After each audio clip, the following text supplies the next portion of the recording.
विलक्षण सौंदर्य है, उनकी अपनी खूबसूरती है। मैं हर भाषा का सम्मान करती हूँ, सबको प्रणाम करती हूँ, लेकिन हिंदी को माँ का सम्मान देती हूँ। स्वरों, व्यंजनों, शब्दों, वाक्यों, सर्ग प्रबंधों की निर्मात्री वो माँ बागेश्वरी, जिसकी कृपा कटाक्ष के कारण मैं अभिभूत हूँ कि मैं माँ हिंदी की बेटी हूँ, और जो सम्मान मेरे मन में मातृभूमि के लिए, माँ के लिए है, वही सम्मान माता हिंदी के लिए भी है, मातृभाषा के लिए भी। हिंदी मात्र एक भाषा नहीं है, हमारी पहचान है, हमारे राष्ट्रीय गौरव का प्रतीक है, हमारे भावों की अभिव्यक्ति का माध्यम है। बाकी भाषाओं को मैंने अपनी किताबों में रखा, हिंदी को सब जगह अपने भावों में रखा। हिंदी हमारी सांस्कृतिक विरासत का अक्षय कोश है, वह भटकाव में आस्था की अक्षय ज्योतिर्मय मार्गदर्शक स्तंभ भी है। सौंदर्य और सृजनात्मकता का अपराजय संकल्प हिंदी की बुनियादी प्रकृति है। हिंदी के लिए चीन अब हिमालय पार नहीं है। ऑक्सफोर्ड यूनिवर्सिटी जैसे प्रतिष्ठित संस्थानों ने भी इसमें अपने नाम का परचम लहरा दिया है।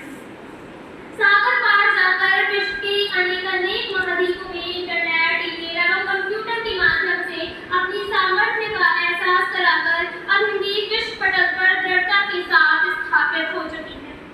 प्रत्येक ज्ञान और सूचना को अभिव्यक्ति देने में हिंदी का सामर्थ्य लगातार बढ़ रहा है। अब हिंदी के कदम अंतर्राष्ट्रीय भाषा बनने की ओर है।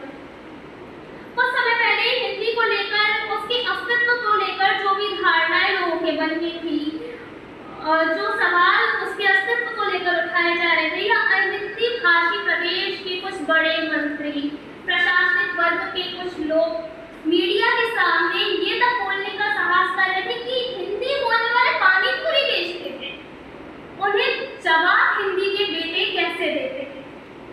वो लिखते हैं कि हम गोलगप्पे बेचकर भी खुश हैं। फिलहाल जिस हिंदी की कृपा से हम चार्टर प्लेन की यात्रा कर रहे हैं और हिंदी की कविता सुनाने के जा रहे हैं, उसके लिए बहुत बहुत धन्यवाद। हम चार्टर में गोलगप्पे खाकर भी रखते हैं, जबान ठीक रखोगे तो स्वाद भी ठीक रहेगा। हिंदी आज इतनी सशक्त है कि वो ऐसे लोगों को जवाब देने का सामर्थ्य रखती है। अगर अब भी किसी के मन में ऐसी विचारधारा है, यहाँ बैठे लोगों के मन में नहीं, अन्य जो है क्योंकि वीडियो बाहर तक जाएगा, किसी के मन में ऐसी धारणा है हिंदी के प्रति, उन्हें इन पक्तियों से जवाब देते हुए मैं अपना वक्तव्य समाप्त करना चाहूंगी।